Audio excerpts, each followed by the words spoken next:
This is how I structure my dance classes, and it works from beginners to professionals, and I can do it with heels, jazz, commercial, you name it.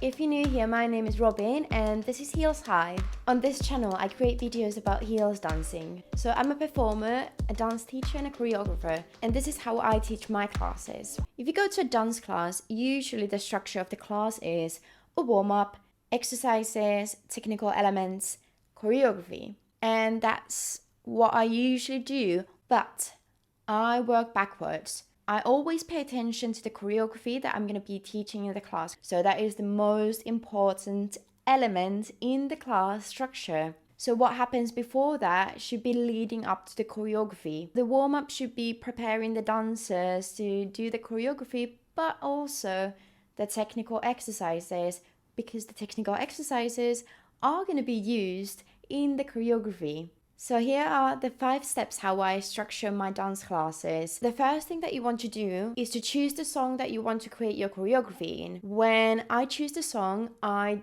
do pay attention to the musicality of the song. So if I'm teaching advanced students, I might go for a song that has a lot of musicality and rhythms and different instruments to play with. And if I'm teaching beginners, then I might stick to a song that it feels very simplified. Maybe there's an even bass, so it is very easy for my students to follow along. And most importantly, it needs to be a song that I think the dancers are gonna like, but it has to make me excited. It has to make me feel that I want to create something. Because if I don't feel inspired by the song, I'm gonna get stuck and not gonna finish anything. Now the second thing, when I start choreographing, I try to keep in mind the level of the dancers or the class that I'm aiming for. And believe it or not, teaching beginners level is the most difficult thing I know. I'm not the only one. I've spoken to other dance teachers and I know they relate. So why is it difficult? Because you need to be very clear what you are aiming for and what you want your dancers to do in the class. Like the technical things have to be simplified enough so that the people can pick it up, but it has to stay true to the style and you still want to show your artistry. And it's difficult. It's really difficult to teach beginners because you can have beginners that have never danced in their lives, and that's when they come to your class. They want to learn how to move their bodies and dance to music and have fun. Then you have beginners that are new to the style. So they already have a basis, maybe in another dance style, or it can be gymnastics or something else. It's a different thing to teach somebody to move and to teach somebody technique, if that makes sense. So if there's a person that doesn't know how to move forward and back and turn around, it's going to be much more difficult to teach technical stuff to them if they're struggling with the basics versus a person that maybe has done something else. So they already have the coordination and connection to their bodies and they know how to listen to music. So it's really challenging to meet the dancers on their level and still make sure that they feel inspired and excited and that they want to come to the classes. Keeping in mind the technical level of the dancers when you're creating the choreography. Sometimes I choose a step, for instance, and then I just try to create different variations with the step within the choreography. This works for me when I'm trying to create a beginner's class. Imagine a person that would be beginner's level.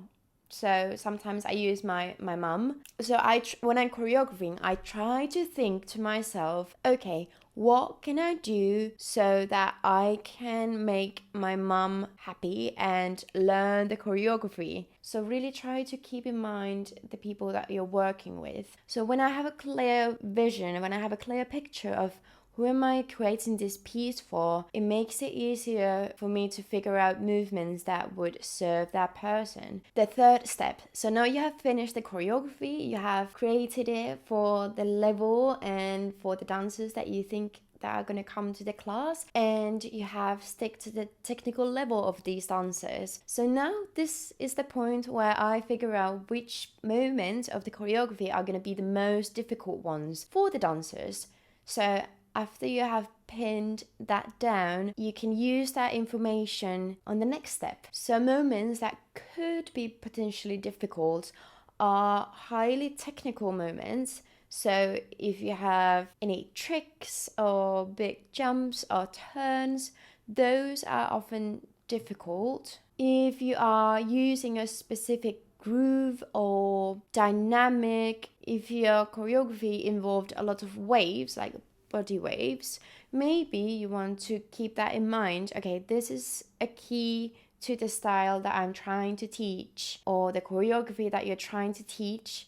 Maybe you need to separate that and recognize that, okay, this is the essence that you want to teach to the students. Musicality can be difficult. So if you have a moment where you change the rhythm of the choreography speeds up, or it's just a difficult rhythm to find, make a mental mark for yourself to know that, okay, this might be difficult to teach. Quick changes of directions or levels or anything that involves a lot of coordination are usually difficult. So maybe your legs are doing a different thing and then your arms are doing a different thing, or you have a different dynamic in your legs or your lower body and a different dynamic in your upper body. Anything like that, take notes. Because now we're in the fourth step, which is creating technical exercises or drills for these difficult moments or more challenging moments, more technical moments that you're going to have in your choreography. So in the fourth step, you want to create exercises and drills to actually teach this movement vocabulary.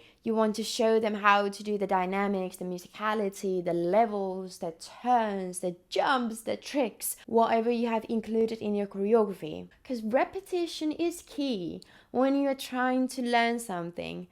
Now the final step, the fifth step, is the warm-up. You want the warm-up to prepare your dancers to the technical elements and the choreography that you're going to teach in your class. If I was teaching heels and I might do a basic squat in the warm-up, I want to pay attention to my body posture, because that's going to be different if I'm teaching something more commercial, maybe hip-hop. So the posture of the body will change, and I want to include that in my warm-up. Whatever technique is going to be used in the style, you want to include that in the warm-up. So for instance, in heels, your body weight is shifted forward on the balls of your feet. So I want to make sure that my dancers are warmed up, ready to go, and they already know what they're working with. In the warm-up, you want to prepare the body for what is coming. Thank you so much for watching. If you want to see more of me, maybe you want to subscribe to this channel. And if you want to see how I do warm-ups for my heels classes, I recommend that you watch this video next.